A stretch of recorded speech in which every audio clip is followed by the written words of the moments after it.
Good evening. The hour being after 6:45, it's my high honor and privilege to call the April 10th, 2025 Walpole School Committee meeting to order. Our first order of business is the Pledge of Allegiance. I pledge allegiance to the flag of the United States of America and to the republic for which it stands, one nation, under God, indivisible, with liberty and justice for all.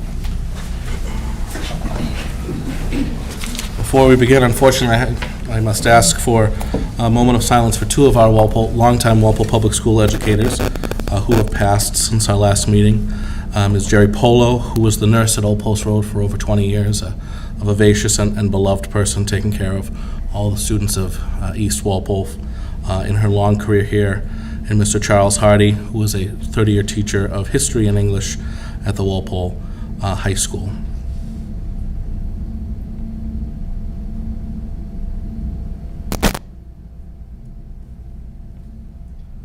Send our condolences to them and their families, and we're very grateful for the lifetime of work they've given the students and the people of Walpole. Our next order of business is the Walpole High School Student Report.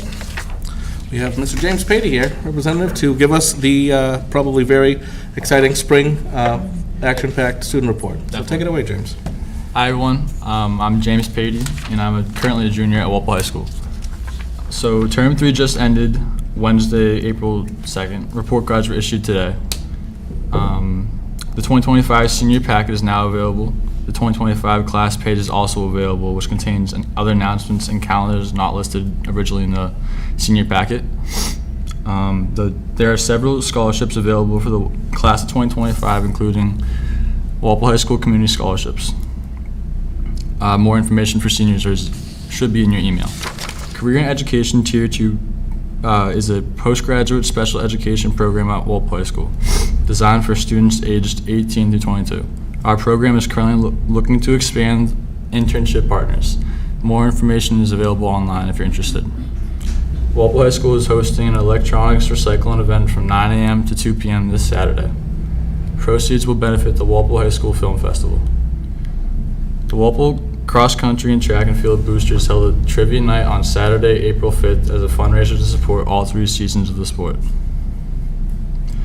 The Staff Appreciation Luncheon is scheduled for Friday, May 16th. The Walpole High School PAC needs support to fund the event. Donation information can be found online as well. The Walpole High School robotics team is heading to the World Championship in Houston, Texas. The event is being held at the George R. Brown Convention Center and is welcoming 50 teams from all around the world. The team will be flying out on Tuesday, April 15th.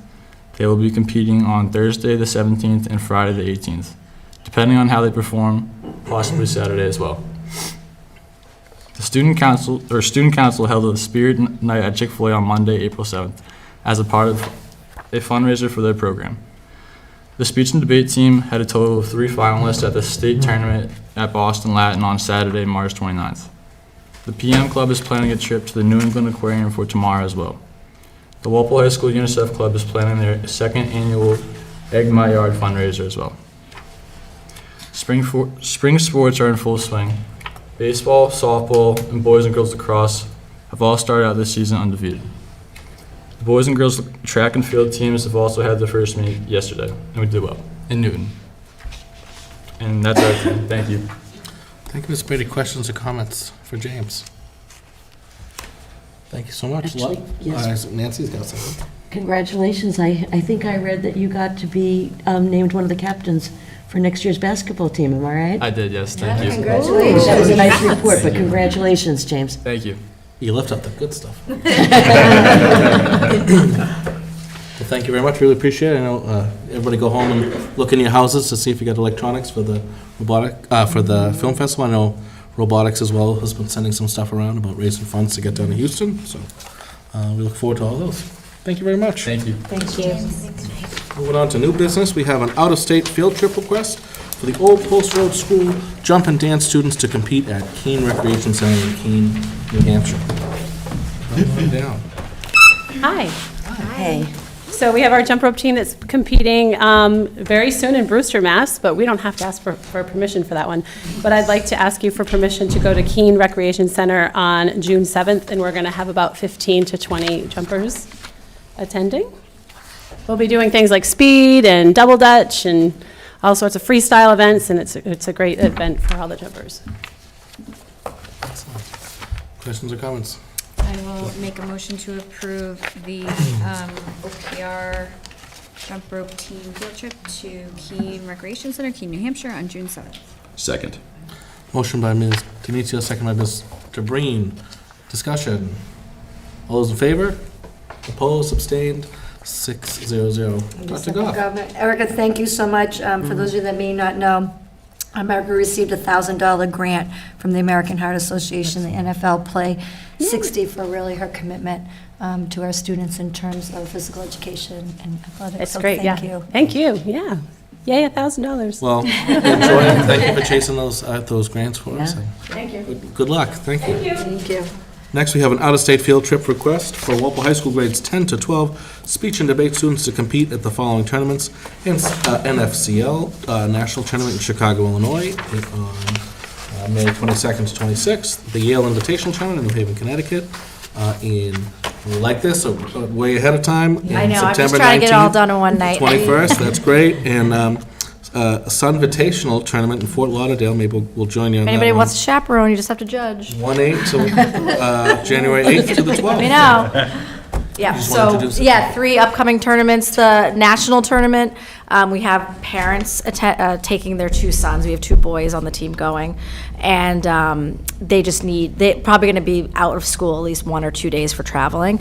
So that's why we're getting that obviously approved by you folks. And then we did the Yale tournament this September, and it was really awesome. Swara actually is back here, who was a finalist in duo interpretation. And so we're going to do that again because it was a great weekend. Students only missed 1 day of school, and it's a great experience for a national feel of a tournament. And then, yes, the Sunvitational is back. We took students on this trip pre-COVID, and we'd love to go again for that experience. And it's the second weekend of January. Excellent. So, I'm looking at my calendar. yeah, let me know, because if you want to chaperone, you can come with us. Questions or comments from the board? Mrs. Gallagher? We're joking a little bit about the timing, but we actually really appreciate that both of you guys hit the timing right, because it gives families a little bit of time to fundraise. Exactly. Or a student time to earn some money.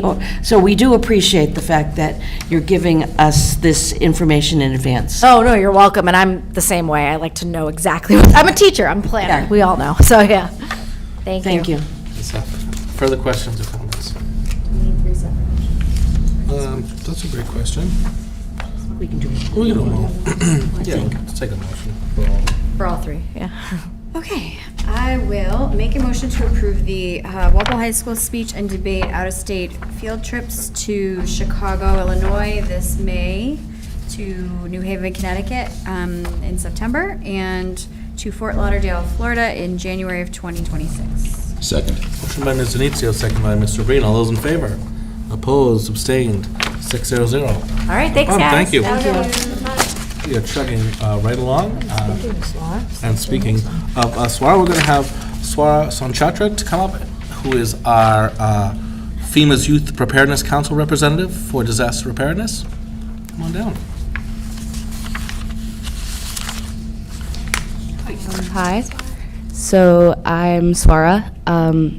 You've already mentioned that I represent the state as part of FEMA's Youth Preparedness Council, which, as part of my role on this council, I'm supposed to plan a project that increases overall community disaster preparedness.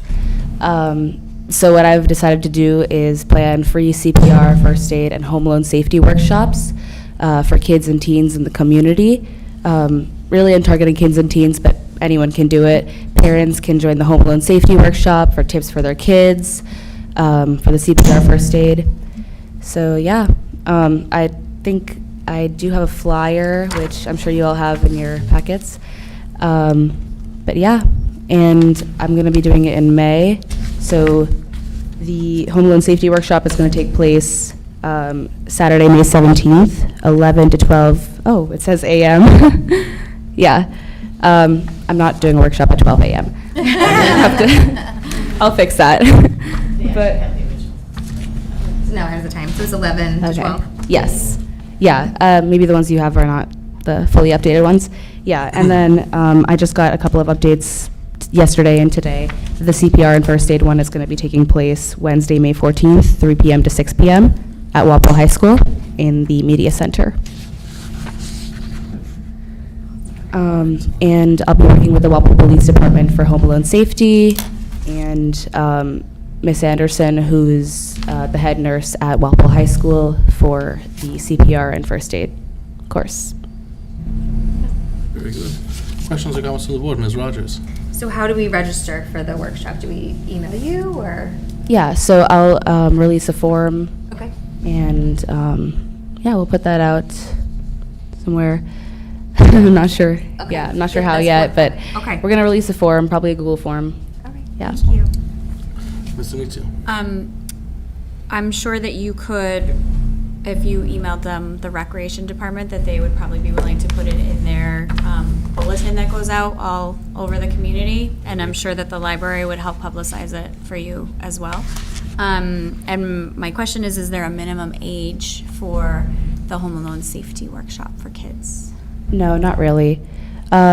Just reasonable ages. I mean, obviously, like a 5-year-old won't be staying home alone anytime soon, but really any age can do these workshops. So, yeah. Other questions or comments? Mrs. Gallagher? I was just going to say, what a good service for the community. It really is a nice thing, and it'll help kids get babysitting jobs or, just be safer on their own. But what a good idea, so thank you for doing that. Thank you so much. Appreciate it. Other questions or Yes. comments? We'll just make sure Ms. Breen will get the Gets the right one. updated one, and then that way she can also we can put it in the newsletters Yeah. as well. Yeah, Yes. go to the And other- the virtual backpack. Very good. And thank you for taking the time. I know you're as seen by your work in speech and debate and other things, you're doing a lot, but taking this time to kind of be a leader in planning community events is great, and it's a skill that hopefully you continue to do that sort of, it sets you up for a lifetime of kind of giving back to the community and things like this, so thank you Yeah, very of much. course. Thank you so much. Thank you. Very good day. All right, we now have our DLC update. Who would like to kick that off? Tom. Come on down. Hi, everybody. It's my pleasure to be able to introduce the talented digital learning coaches. They're here tonight to tell you about the important coaching work that they've been doing with their teachers in the realms of digital literacy, technology integration in the classroom, and much more. Our DLCs have prepared a presentation for you to describe what digital learning coaching looks like in our schools, including an overview of the coaching process and a variety of high-impact examples that are taking place at the elementary, middle, and high schools. Their presentation is going to be much more interesting than listening to me talk, so I'm going to hand it off to Jamie Mildenau from OPR to get the ball rolling.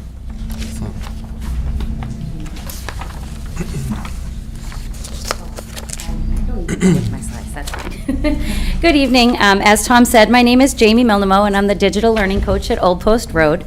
This is my second year in Walpole and as a DLC, and I'm extremely proud to be part of a team whose job it is to move our teachers and students forward. The most important thing for you to know about coaching in Walpole is that everything we do is rooted in improving student learning, inspiring engagement, and instructional excellence. The work we do is grounded in Jim Knight's instructional model, the impact cycle. As coaches, we guide teachers through the process of identifying their professional goals, learning new tools, skills, or strategies to achieve those goals, and then reflecting on the learning to improve future teaching. My 2 slides include the impact of our coaching, an example of the path through an impact cycle, and some teacher reflections after participating in a coaching cycle. So you have those, but I'm not going to speak to those specifically, but I thought that might be something nice for you to take with you. As you know, there are also coaches in the areas of reading and math. Their coaching lives within their content area. DLCs are different. Our expertise lies in the understanding of how digital tools can engage and inspire student creativity, as well as empower teachers to improve efficiency and effectiveness. Therefore, you may find us partnering with the teacher in math, writing, music, and everything in between. We work as thought partners with educators to determine which, if any, digital tools are appropriate for a given lesson, activity, or project. Sometimes we dive into Book Creator, Adobe Express, or Canva, among others, but the outcome is not always adding technology. Our role as digital learning coaches is to keep our digital toolbox full of the highest quality technology tools and to guide teachers to use them effectively to elevate student voices, improve lesson delivery, and strengthen student learning. We encourage supported teacher reflection and provide a safe space for taking risks, having solution-based conversations, and setting and achieving meaningful goals and plans to achieve those goals, resulting in teacher growth and improved student outcomes. Now my innovative colleagues will guide you through some examples of what our coaching looks like in our schools.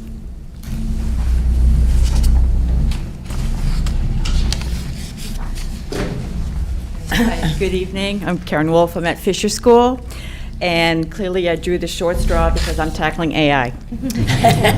Okay, so some see AI as an incredible innovation while others are apprehensive, and that's exactly why thoughtful integration matters. AI-powered tools are not new to education. Students have been engaging with AI through platforms like STMath, which analyzes learning patterns and adapts instruction to improve student outcomes. We also encourage diverse learners to use AI-supported apps like Google Read and Write for speech to text and translation.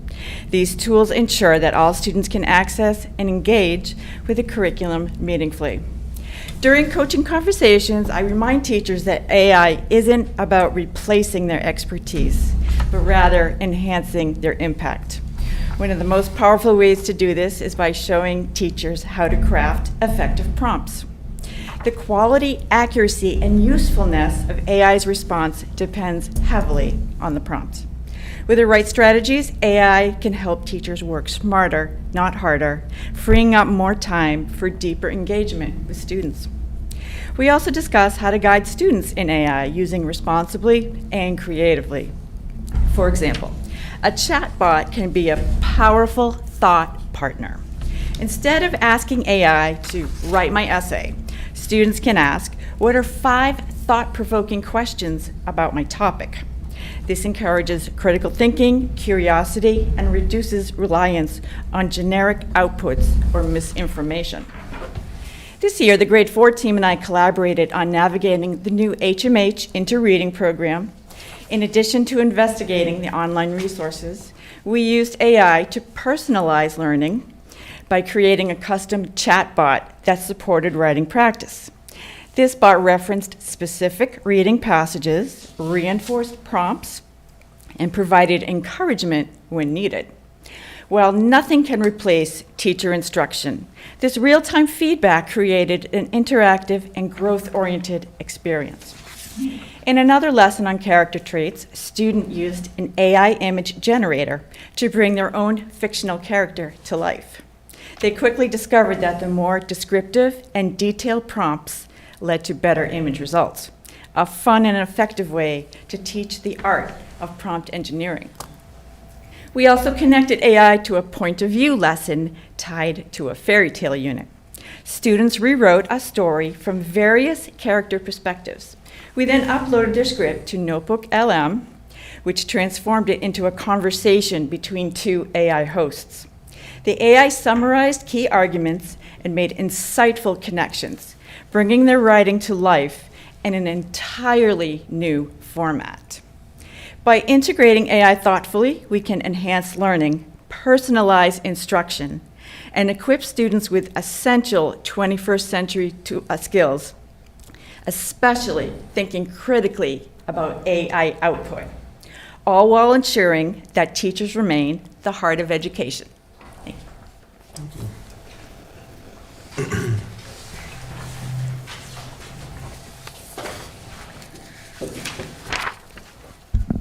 Hi, my name's Kim Farley, and I am the digital learning coach at the Elm Street School.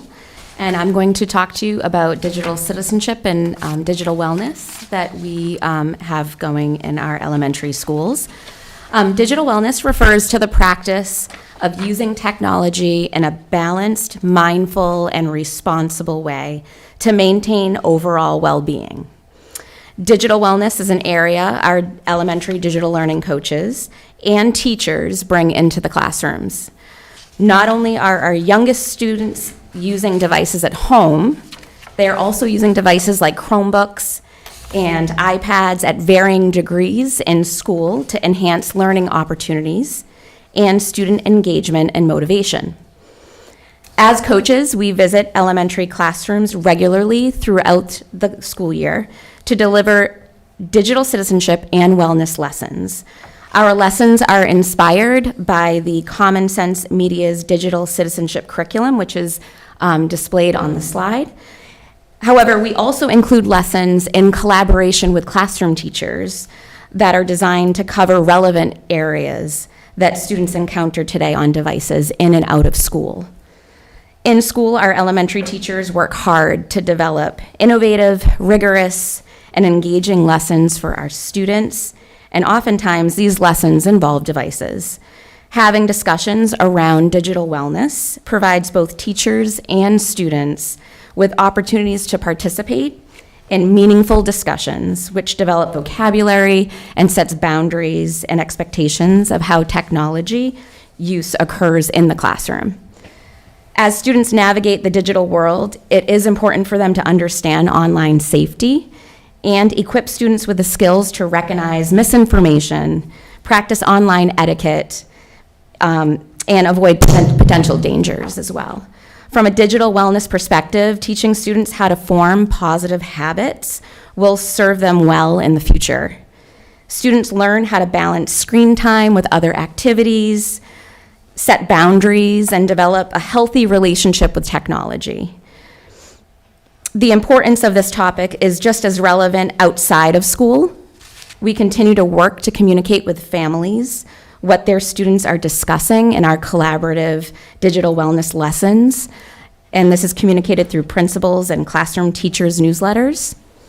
At Elm Street School, Principal Buller invited me to speak at her last coffee and conversation session with families, which gave us an opportunity to showcase what our students are learning around digital wellness and have some candid dialogue around families' questions and worries around their students' technology at home.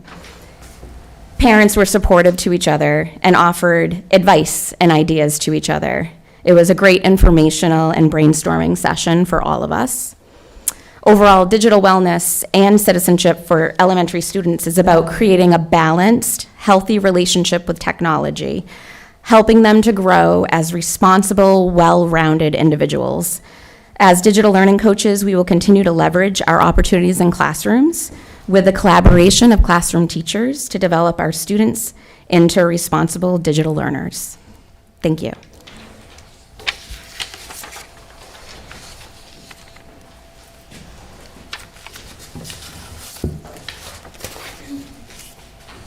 Hi there. My name is Jill Arnold, and I am the digital learning coach at Boyden School. This is actually my first year in this role, and I've really been enjoying the experience and the journey so far. One very rewarding part of a coaching cycle is when students get the opportunity to publish digital artifacts that showcase their learning. Depending on the scope of the project, we often find natural points to integrate creative tools that help bring student work to life. At the elementary level, two common tools that we use are Book Creator and Canva, both of which give students a platform to express their ideas in fun, meaningful, and visually engaging ways. This slide shows a project that we completed in second grade where students were wrapping up a literacy unit on leadership through the new literacy curriculum, and they explored the qualities that make someone a great leader by launching a campaign for a storybook character they believed had strong leadership traits. And as a part of their campaign, students picked their character who demonstrated strong leadership qualities, wrote and recorded a persuasive campaign speech, which is what is depicted on the slide, and then designed campaign posters and buttons using Canva. It was amazing to see how deeply students engaged with the content and how confidently they shared their ideas.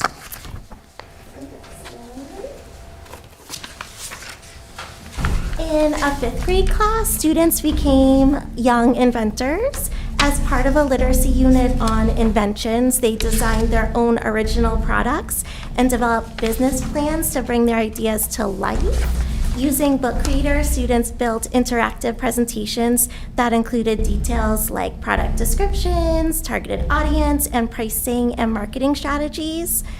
As a culmination, we had a Shark Tank style pitch event where students presented their inventions to a panel of investors who were some teachers. It was an energetic, creative, and empowering experience for everyone involved.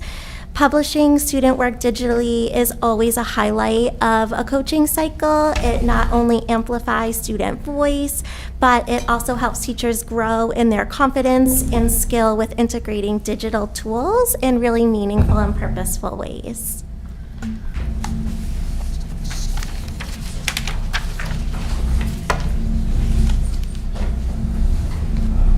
Hi, everyone. So I'm Dave Cuzzy. I'm the digital learning coach at the middle school, because we have one now. So you can imagine that most of the beginning of the year was focused on integrating the new technology in the building into coaching the teachers on how to use it. It was a little overwhelming for some teachers. Some teachers dove right in. So getting teachers out of their traditional display it on the board and moving them to, as you can see in the top left, I know that's not our picture, but I like that picture. Doing the top left where the kids now are interacting with the teacher was a shift for teachers. So we spent the better part of the beginning of the school year getting teachers to do that shift, taking it, giving a little bit of that classroom over to the children, because teachers, they want to deliver the instruction, whereas now the kids were more involved in the instruction. It was easier, we were more able to differentiate instruction for kids between the interactive projector and the touch screen. So there was a lot of different groupings going on. So even teachers that were traditionally not into technology have now started to use some of it. So I think that's been a huge leap forward for the kids in terms of their learning. The other program that came along was Lumio. Lumio is an interactive software, and this was taking teachers kind of stand deliver traditional slideshows or activities, and now teachers were able to send them out to the children. Children were able to interact with the teacher as they were giving the presentation. So it allowed the teachers now to get real-time feedback for the kids, and it allowed them to they could change their instruction on the fly if they wanted to. So again, teaching teachers to kind of adjust to that was a lot of the coaching that I did. The other thing I worked on this year was podcasts with a new program called Google Vids that Google came out with, which was the kids had, one of the students was acting as a senator or a congressman, and then the other student was interviewing the senator and the congressman. And what was great about this is they would ask the questions, and then the student would answer the question separately, so they wouldn't see it until the end when they put it together. So it was really cool that they could then take their pieces, and they were learning how to edit it and do it real time. So it was a really interesting project. Our sixth grade informational reading classes, they are focused on making PSA announcements that we show on the news. So we asked the kids if they want to show them, and they did PSA announcements, anything from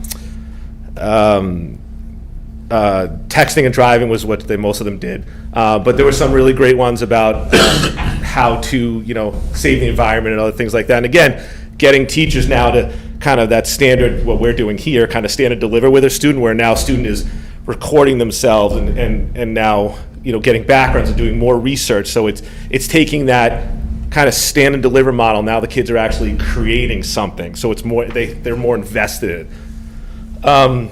Buddhism podcasts, we had, I actually played Buddha in these podcasts, so the kids would ask me questions and I would answer as Buddha. So it was really fun to do with the kids. So they actually asked me questions and I would answer them back, and then they would come back the next day and check the questions in their podcast. So again, taking that typical just doing research and maybe asking a question, standing back and forth between someone where now they're recording it and then I'm answering it to them, or another teacher was doing it as well. But it was just a real interactive thing with the kids, where it gave it kind of more of real life than just kind of sitting here and looking at it on paper. The foreign language teachers are always looking for ways to generate conversations. So them diving into AI, teaching them how to use AI to generate images. I want kids to be able to describe as kids wearing T-shirts on the beach while they're playing in the water. And so they were amazed that now with AI, we just plug that in and it gives us the image. And so now now they give it to the kids, and now the kids are describing something in real life. So they're describing an image rather than the teachers just saying, hey, writing it down, saying, hey, describe what kids on the beach look like in Spanish or French. Now they're actually looking at the image and able to be more descriptive in what they're seeing. I can't speak French or Spanish, so and then for our VIP students, we've been working on creating storyboards. Typically, when we would have storyboards, we had a teacher would, basically it was a board and they would Velcro pictures on and off of it. Now, working with the teacher, coaching the teacher, they now have the student go up to the board, move the picture around, and so the student is not only, instead of just sitting there moving it, the student is getting up and actually manipulating the images with the teacher having that student do things, whereas it was just one-on-one. Now they can have the whole class see what they're doing. So, thank you.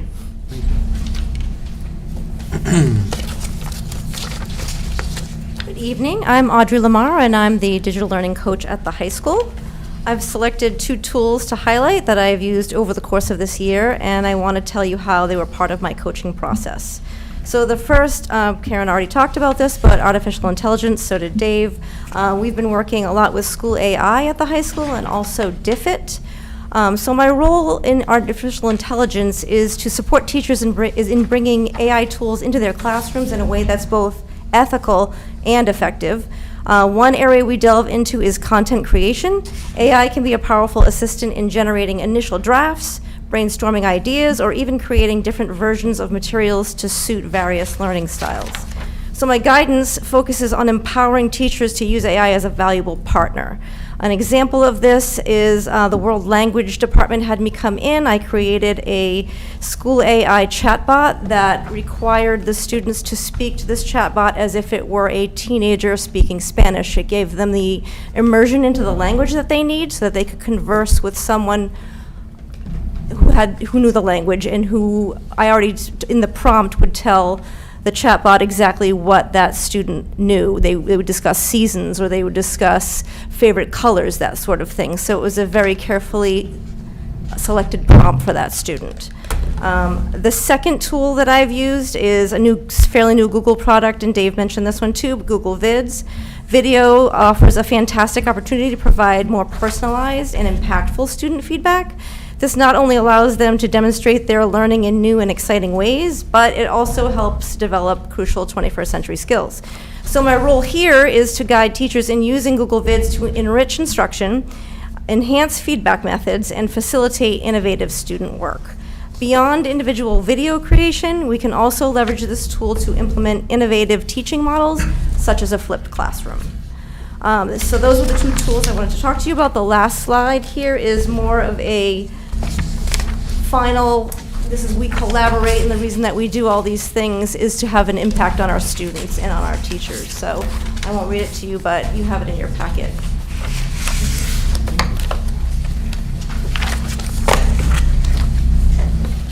Questions or questions or comments for our digital learning coaches? Ms. Rogers. I love the artificial intelligence. I love that you're teaching the students how to use it effectively. And I don't envy, I think it's exciting, but how much you have to keep up with, and that it's ever changing, and it's not like something static that you can teach the same lessons every year. Like, you really are reinventing your lessons and what you do all the time. So I appreciate that, and I want you to know that I see that. So it's great. Demetrio. I know that it's difficult to translate the student products and artifacts in a PowerPoint presentation, but I will just say at the elementary level, I continue to be so impressed by what kids are producing. I think I'm speaking for the majority of parents who are, kind of blown away by the skills that their kids are able to develop at such a young age, and also the projects are just cool and engaging, right? They have a really good time. The podcasts, the videos, the slides, like, it all just I think helps parents and families understand like the learning and the relevance of it and the skill building. So thank you for everything that you do, and thanks for being so creative and willing to try out new ideas with our students. Mrs. Galligan. Yeah, thank you for, obviously you coordinated and covered a great deal of ground in a short amount of time, so that's really helpful. I was interested in the comment that you made, Kim, about talking during, I think you called it principal's coffee or something like that, because those of us that are on school committee have to run for election every 3 years, and I was collecting my signatures this year and got into some really good conversations with parents who, at all different ages, are overwhelmed with the whole topic of technology. And I think the more that we can do to just allow, not a meeting that's supposed to end with a result that ends with a policy, but just a conversation about how parents of kids who are 10 years old maybe hear what parents of 12-year-olds are talking about, or vice versa. So I think that's really important, and I was glad to see it as part of this. So thanks for that. Further questions or comments? Dr. Goff. Thank you, that was awesome. Just, what I keep hearing, and I think is so important from all of you, is like personalized learning, right? That's what we're doing for our students, and that is so important, because you're making connections, you're building relationships, and you're seeing that engagement, and that's so valuable, not only with our students, but as Nancy mentioned, with our families too, which is just so important, so thank you. Thank you very much. We appreciate it. I love that you bring something a little new to us every year, and just that, I think Dave mentioned stand and deliver. It must be cool for yourselves as well, from where you began in your own teaching careers, and how you were instructed to be educators, to now what you're doing, and sort of surfing the forefront as your field changes. So thank you very much. Mrs. Galvin. Can I just add one thing that is not related to digital learning? Okay. Since you came here tonight, Dave, as a digital learning person, I just want to mention the fact that we worked very collaboratively during contract negotiations, and I think that, I don't know that we'll have a chance to see you in person before the end of the year, but I was just writing down one of the reason that I'm proud of what we were able to accomplish. I think that you led a tough, fair, communicative, passionate, and smart group of people.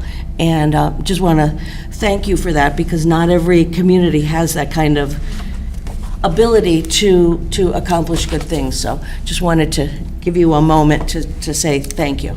And I appreciate all of you, and I appreciate everyone that was on your team as well. I tell people all the time when I go meet with my fellow union presidents that we kind of have a unique situation in Walpole, and sometimes they don't believe me, sometimes they do, but the fact that we can sit down at a table and disagree very professionally over things, and then at the end we get it done, and I without you hear the shouting, the screaming, and the striking, and that doesn't go on, and that's we're light years ahead of that. So I think that's important to understand, that things can be done. You can disagree. We disagreed over plenty, but you can then go back and agree on certain things. So I thank you guys too for leading a fair and tough negotiations as well. Thank you. Thank you very much.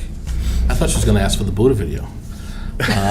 We'll get that through public records request, but thank you on that. Now you guys, that's an amendment to the, now you guys have to be nice to him for the rest of the school year. Thank you, we really appreciate you coming in, and we appreciate. Nice job. It's the highlight of our meetings. But thank you, take care. Moving on, Superintendent's Report. Dr. Goff. Are we doing super? Just kidding, actually, Tech and BICO, Dr. Goff. Do you want me to start, Nancy? Just on my. Yes. So you have some information from BICO. It's the quarterly report that June Sullivan, the executive director, gave you. It was a little bit later this year, but just, you have that to read. But I just wanted, one of the items I wanted to highlight in that is that there was a lot of movement, as you know, with BICO to move into the old Johnson building. took a tremendous amount of work. The summit has also moved into the building. That was the one that was right on Route 1, the hockey arena. Unbelievable, great move for everybody. And, just to see these students in an actual school, they have the trails, they've got the fields, and just to see them in action is great. I was at a BICO board meeting today, and I asked Jean if I could take another tour because I see it in its progression, and it looks fantastic. It is really unbelievable what they've been able to do. BICO's also in the process of a review from DESE, much like, if you remember, our tiered focus monitoring audit. So they're in the process of that, and they're preparing for their visits. And then you also have some budget information in there as well. Excellent. Yeah, and the update from Tech is similar. We had our budget presentation in March, and we'll be voting on the budget at our May meeting. There's a link to it in the memo that you all received. If anybody has any questions, of course, feel free to ask. And Sharon, the towns of Sharon and the regional King Philip are going to be joining Tech. So that's why the Tech Collaborative Agreement is in there. All the towns had to vote to approve that, and they did. So as of July 1st, Sharon and King Philip will be members of Tech as well. And then there's just information about the financial report. And yeah, the move, as Dr. Goff was saying, the move to Johnson Middle School is a very good one for the tech programs as well. And they've just started a behavioral program for students in grades K to 2, which is now up at Mansion Drive. But the goal is sometime in the near future. I think they're aiming for September to be at Johnson as well, because a fair number of staff are shared between the program that is now at Mansion Drive and the programs that are at Johnson. So, so that's working out for the town, and it's working out for the collaboratives, it sounds like. It's really good. Yeah. Questions or comments? For Dr. Goff and Nancy? So again, thank you very much for taking the extra meeting amount to look out for our interests and to help our kids through the collaboratives. Back to Dr. Goff, Superintendent. All right, Superintendent Report. It's hard to believe it's April. It feels like March or February, right? Right. Just a reminder for everybody to check their calendars. We've got some end of the school year events that are ramping up. Reminder that Friday, the 18th, next Friday, there's no school, and then we start April break on the 21st through the 25th. Really been an exciting and busy few weeks in our schools, really events that highlight really the talent and the leadership and our school and community spirit. On March 28th, the MECO program hosted a wonderful elementary bowling event at King's Bowling Alley, and I know, Carrie, you were there, thank you, and Dr. Hahn. Really fantastic opportunity for some community building among our students and our families. Last week, Dr. Hahn and I had the pleasure of attending the middle school musical, the first musical of the middle school. It was called Matilda Jr., first one that we've had. Outstanding support performance that really showcased the hard work of our students and our staff. This past Friday, last week, I was able to visit the State House with our Walpole High School AP government teacher, Mrs. Rafferty, for Student Government Day. So each year, 2 seniors are selected to represent our school, our district at this statewide event. This year's delegates were Sarah McCuzzi and Rona McAndrew. And we are also especially proud to share that Sarah was selected to serve as the governor for the day, to represent the state, right from Walpole High. And she delivered a speech to all the student representatives and elected officials in attendance. So for those of you that might be interested in where they're heading next, Ronan will be attending Northeastern, and Sarah will be attending Yale. So congratulations to both of them. On Saturday, Walpole High School hosted the speech and congressional debate state finals, so I wanted to congratulate the speech and debate team for organizing such a successful event. I had the opportunity to join Principal Imbush and to hear some truly impressive speeches. So a huge thank you to the volunteers that made that day possible. Also on Saturday, busy weekend, Walpole High School student Najara Cole competed in the Lions Youth Speech Competition. It was called the Best in State Championship. She was chosen as one of 5 finalists from over 600 entries across the state, and she delivered an outstanding performance, and we are thrilled to share that she was named the 2025 Massachusetts State Champion. So pretty amazing. And then, as James mentioned, we know our robotics team had an incredible showing, and they've earned a spot at the World Championships. And in addition, their team was honored with the Autonomous Award, which celebrates the demonstration of a consistent, reliable, and high-performance robot. So congratulations to the entire team on this well-deserved recognition. So as you can see, our students continue to represent Walpole with excellence, and we're proud of their accomplishments both in and out of the classroom. Just coming soon in May, families will receive an email inviting them to participate in the Walpole Public School District-wide Family School Climate Survey, which aims to learn more about their children's experiences in our school. We've partnered once again with K-12 Insight to administer it, and we really value the feedback and appreciate their contribution as we strive to cultivate an optimal learning environment for our students. And finally, you may recall that Dr. Hahn mentioned at school committee and at a curriculum subcommittee meeting about our application for a competitive grant to support the implementation of the Open Sci middle school science curriculum. This curriculum received all green ratings on the ed reports, and given the competitive nature of the grant, we knew many other districts would be applying for it. So we are thrilled to share that we've been awarded the grant. So this achievement is really a testament to the hard work of Jill Masterson, Principal Ruggiero, and Dr. Hahn, who played instrumental roles in writing this grant proposal. And I believe Dr. Hahn included even a final interview. Did, yes. Yeah, so it was real. So we are really excited to embark on this journey and look forward to working and looking at how this will have a positive impact on our students. And then on another note, I just wanted to mention, as part of the work study program of the Career and Innovation Pathways, Dr. Hahn and I will be working with principals next year to create opportunities for students interested in the fields of education. With colleges and universities reporting a decline in students pursuing education degrees, this initiative aims to help grow the educator pipeline by engaging students in teaching as a potential career path. So as we know, several of our educators are former Walpole High School graduates, including moi, right here. James Conley, the work study program coordinator, he attended our Leadership Council meeting. So this initiative, it's still in its early stages, but exciting work is ahead. We're really looking forward to providing those opportunities for our students and getting some in the educator pipeline. And just some events that are coming up. We've got the District Art Show on May 7th, 6 to 8 at the Walpole Public Library. We've got the Film Festival. And we've got some upcoming student presentations from school committee.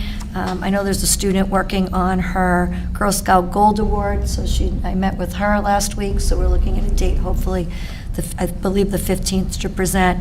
I've got the superintendent student cabinet hoping to come in on May 15th, and then we've got the peer leaders who were originally scheduled to come May 1st, but a lot of them are in the film festival, so May 15th is going to be probably a leadership event for our student recognitions.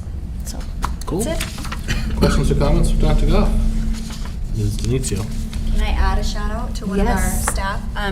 So this week I attended the annual MASCA conference, which is the Massachusetts Association of School Counselors, and our own Lisa Vigneault was a presenter at the conference. She did a session called Tell Better Stories with Your Data. Unfortunately, I couldn't attend her presentation because I was presenting at the same time, but I'm sure it was fantastic. I wanted to go. It was a very engaging topic. So I just wanted to give her a shout out. And also, it made me realize that I think our school counseling department might be the only K-12 department that we don't hear from in the course of a school year. And I'm sure they're doing wonderful things that it would behoove us all to know about. And so I just wanted to throw out the suggestion. I'm sure it probably won't win me any friends in that department to ask them to come and talk to us. But We'll remind them, don't worry. yeah, you can tell them it was my fault. But Okay. it's just a suggestion. I think it would be important to hear what's going on from that perspective with our students. Okay. Good. Thanks, Carrie. Further questions or comments for the superintendent? Seeing none, this busy spring continues. Busy. Moving on to old business, we have our school start and end times for school year 25-26, second reading. We had a discussion about this about a month ago. Dr. Goff or Ms. Fisher, do you want to reintroduce the topic? Sure. So in your packet is a draft schedule of the revised schedule for next year that we're hoping you will approve tonight. It starts the Walpole High School and Walpole Middle School 5 minutes earlier, and then it starts the 4 elementary schools 5 minutes later, freeing up 10 minutes in the afternoon in particular, where we need those extra minutes. What we're facing now is at the end of the day, the buses are not able to arrive on time to pick up the students, so we are having teachers and ESPs chaperone or monitor kids at the end of the day while they're waiting for their buses to get there. We feel that 10 minutes would be adequate to have the buses more likely arrive when the students are ready to get on them, rather than the students waiting and having to be supervised in the hallways. And we know downtime obviously becomes problematic when students have unstructured time. In addition, the financial burden that we're facing to pay all these staff members because they're beyond their contract hours is something we're trying to relieve that burden as we face, obviously, struggles next year as well as this year. We could use that money to reappropriate to other areas that would be very helpful. So that's embedded within the schedule. Further questions, comments, Mrs. Gilligan? Just to be clear, Mike, this teaching, the instruction time is the same. It's just a shift of the 10 minutes, correct? That's Thank correct. you. Other questions or comments? Seeing none, Ms. Gates? I just want to make sure that we really draw attention to this for parents who have elementary students, especially who are going to be impacted by the 10 minutes. It doesn't seem like a big deal, but when you're rushing to get your kids to activities that start at 4:15, you might have to give some thought when you're signing up for activities. You know, I know by the time my daughter gets off the bus, for instance, we're like cutting it very close, getting to certain things. So some parents may be forced to pick kids up in certain instances just to make the activities if, you know, there's not another choice. So I just think this is one of those things we want to really make sure parents understand. Good idea. We'll put that and have the principals make sure to put it in the newsletters. Other questions or comments?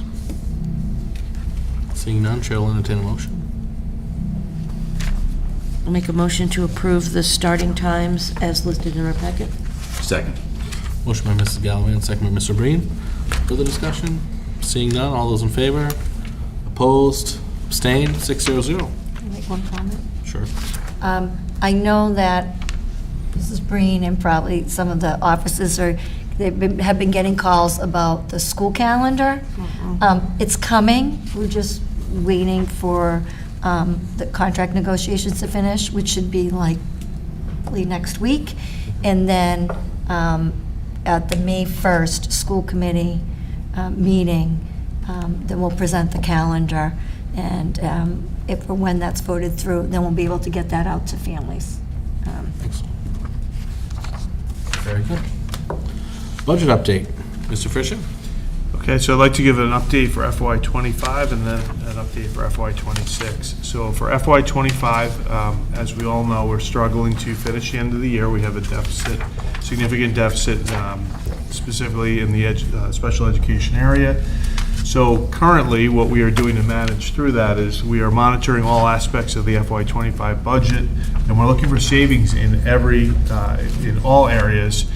We currently have a 15% holdback on our goods and service budgets, but we're also looking closely at our personnel budget and where somebody might be out on a leave and we're able to pick up or save some money. We're factoring that into the end of the year projections and then the end of the year actual costs. So we're watching that very closely because we do not have a lot of surplus to help us out at the end of the year. The business office is working closely with the special ed department in particular to monitor all current spending as well as the projections for the final expenditures at year end. We are anticipating an allocation of extraordinary relief funding to help offset our significant special ed deficit for FY25. We should have final numbers for that projection by the end of April, so by April 30th. We, I think at the last meeting, I updated you guys the total pool for that. We were told was $5 million for statewide. So we don't anticipate it'll be a lot of money, but any money this year would be helpful. So that's what's going on in the business office for the end of FY25. For FY26, the tentative agreement with the WTA, as Dave Cuzzi was here and recognized tonight, has afforded the business office a better opportunity to project the true cost of the personnel increase for FY26. So we're not waiting for the contract to be signed. We're hopeful that it will be signed, and we're starting to make our projections and assumptions based on the settlement of that contract, which was significant. It resulted in freeing up some additional savings or money for next year's budget, which really helped. So the recent additional appropriation by the Finance Committee, the Select Board, and the Town Administrator supporting $650,000 to the school budget reduced our gap from $1.3 million to $650,000. Over the next few weeks, we'll be reviewing all areas of the FY26 school budget as consideration for reducing the remaining FY26 deficit of $650,000. We are hopeful that there are possibly year-end for FY25 will be helpful. Maybe we'll be able to save some money there and kind of work to offset this remaining $650,000. We're looking at goods and services, but we've discussed that personnel may be impacted in the form of reductions to staffing levels for FY26, but that's something that will be going on over the next month to month and a half. And then finally, town meeting will be on May 5th, where we hope that our budget will be voted and supported. So that's the updates for 25 and 26. Questions or comments from Mr. Frisha? I have a couple, but Jen, please. You can go with yours first. I wanted to mention one thing on the calendar. Okay, we can go back to that. Mike, you said you're doing a 15% holdback. That's in goods and services? Correct. And you wouldn't be able to do, because it's such a small portion of the pie, like a general spending freeze really wouldn't get you very far. So is that why we're just doing the holdback? Yeah, I mean, that's our budgets are really tight when it comes to goods and services, and we need to provide things like paper, toner, pens, pencils, that kind of thing at the end of the year. We don't want to short schools of those necessary critical things. So 15% is about as far as we'd want to go in reducing the school's budgets. That's good. That's helpful. I appreciate it. Just on that note, I did receive a phone call from Representative Rogers and Representative Phillips within the last 12 hours, and they did inform me that the supplemental budget the House passed for this fiscal year 25 did have an extra $58 million for circuit breaker in there, so that I think, I know you and others, we raised that up both at the legislative breakfast and in other places, so that hopefully the extraordinary relief pile will be a little bit bigger.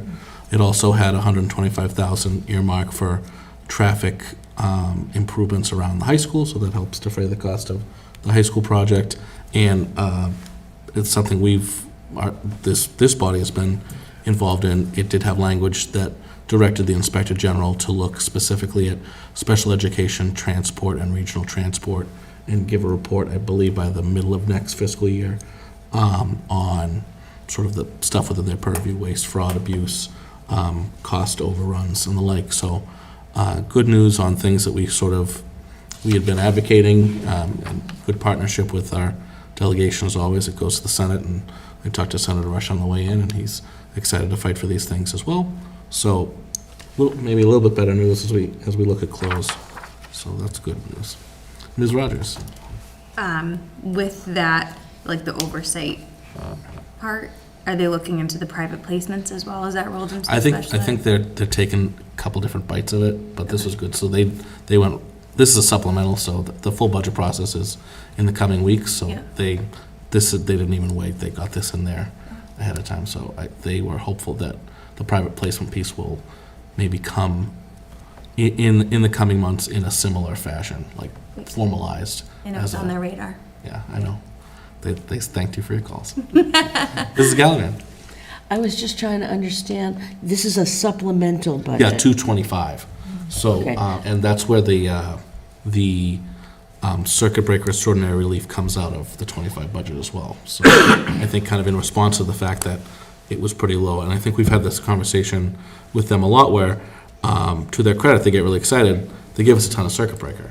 But when circuit breaker's divvied up through the formula, the need is bigger than what they gave us, even though what they gave us was much bigger than the year previous. So we have less, the pot gets pretty small for extraordinary relief because it's coming out of the same state funding category. So they sort of topped up, if you will, with an extra 58 million at this category, which is where extraordinary relief will also come from. So hopefully that will, you can't say what the numbers will be, but hopefully that'll make the extraordinary relief we're looking at getting a little bit meatier in April and May.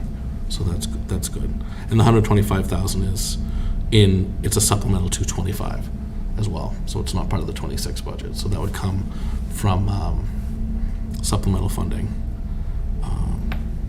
So all good Is that stuff. unusual, Bill, to be doing it right, like, because the next year's budget is about to come out, too? Well, I think it kind of goes back to, we've got a bunch of members who are in the middle ranks of leadership, and so you get to attach stuff to budgets. And we know we've been talking about funding the high school for a while, so they attached 125,000. I think Town Hall had flagged it as a priority, so we were happy that they got some additional funding for that too.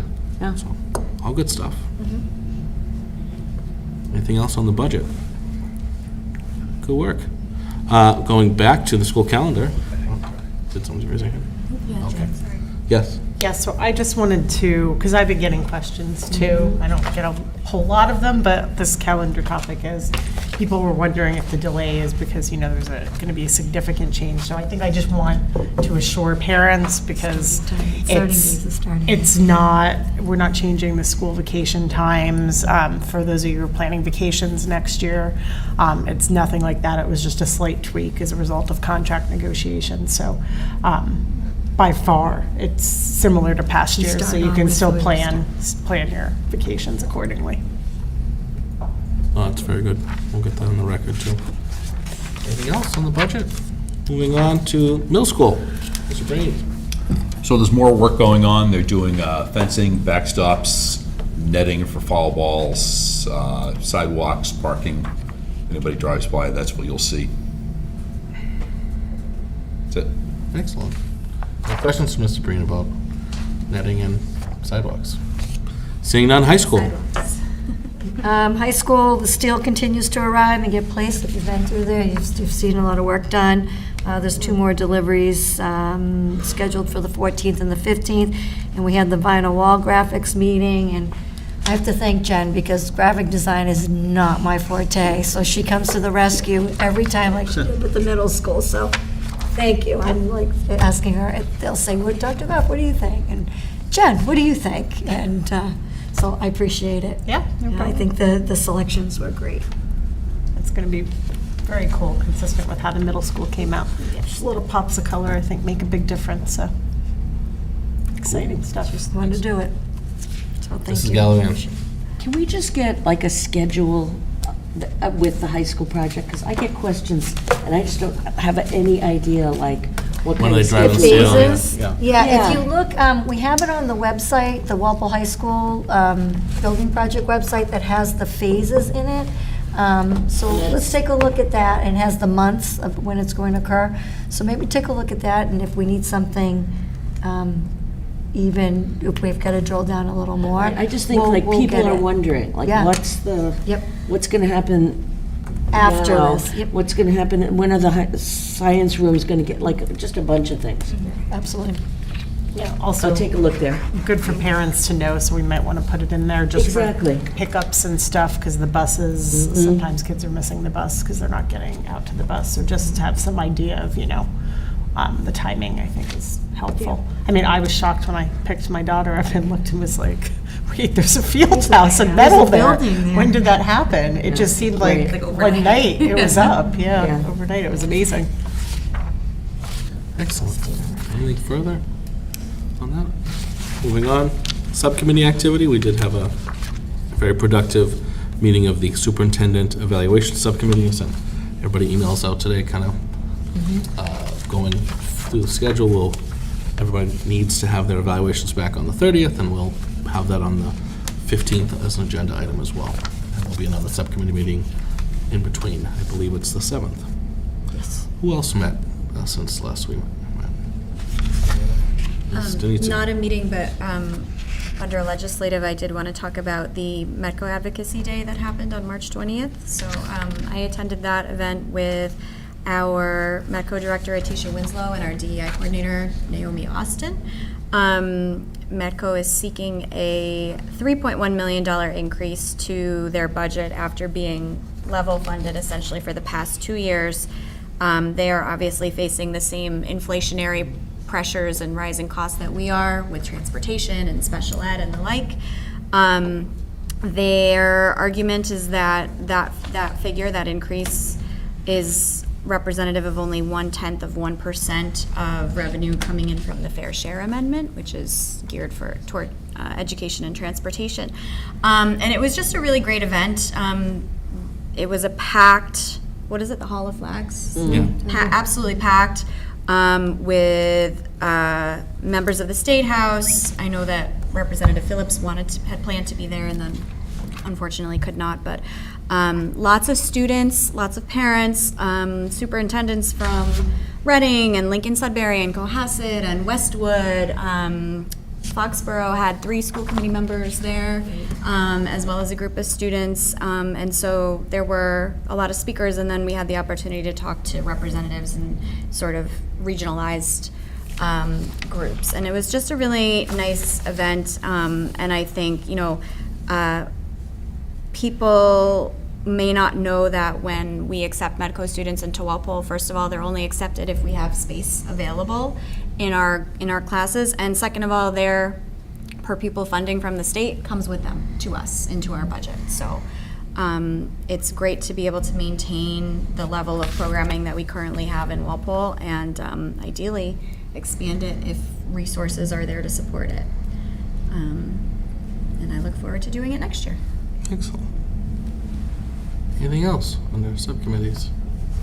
Seeing none, Ms. Rogers, would you like to take warrants? I would love to. I'd like to make a motion to approve the following warrants. We have payroll under warrant number 2537 PS. Accounts payable for schools, food service, and special education under warrant number 225037. Accounts payable for schools, food services, special ed, and student activity under 225038. Payroll under warrant number 2539 PS.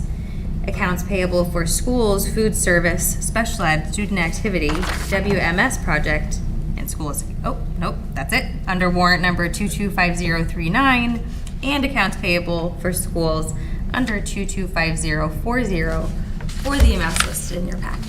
Second. Motion by Ms. Rogers, second by Mr. Breen. All those in favor? Opposed, abstained, 600. We have no budget transfers this evening. Would someone like to take donations? There are a number of sheets here.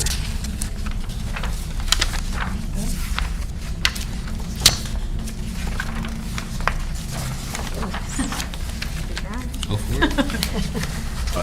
I'll make a motion to approve the following gifts and donations: to Fisher School from Bay State Textiles, $150, to Old Post Road from Bay State Textiles and the PAC, $2,097.61, to Elm Street from Melt in Your Mouth and Bay State Textiles, $174.40, and to Walpole Middle School from Bay State Textiles, $94.80. In addition, we have the following gifts resulting from the Faulkner Memorial Concert.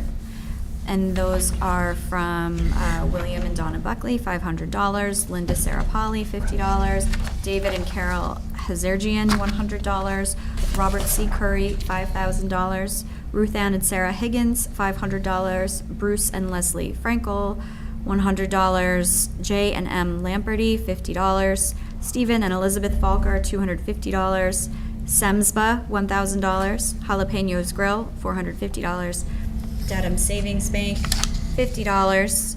There were cash donations in the amount of $11,818,000. And from the estate of Claire Pelletier, $30,242.87. Second? Motion is sec. That last amount was 3,000. Yeah, you called it. Me too.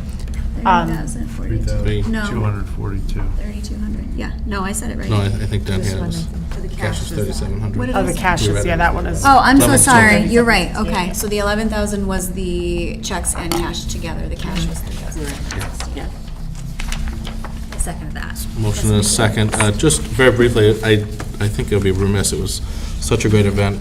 I think it's important for us to kind of call out Walpole alumni Lorna Dessau, who organized the event with Joey Ajamian, the Hajarian boys, Ryan Campbell, Nick Wakely, and all of our Walpole High School, all of our Walpole Public School music staff were there for the whole day. I know Tim Fleming had the building open, Mr. Holmes and emceed, Andy Bedrosian, who's Falker's successor, led the orchestra. This particular scholarship and this particular group of alumni, principally the students who were Falker's last students, have raised tens of thousands of dollars over the last 10 years for things like defraying the cost of students' trips to music programs, defraying the cost of students' rentals of music, musical instruments, defraying the cost of the auditions that we had so many kids in last weekend. So that was tremendously generous, as well as from the estate of Claire Pelletier to the tennis team, which meant so much in my life. So I think it's, I know we got some thank you letters going out, but that's really good stuff at the high school. So we have a motion and a second. All those in favor? Opposed, abstained, 600. Very good. Someone like to take the minutes?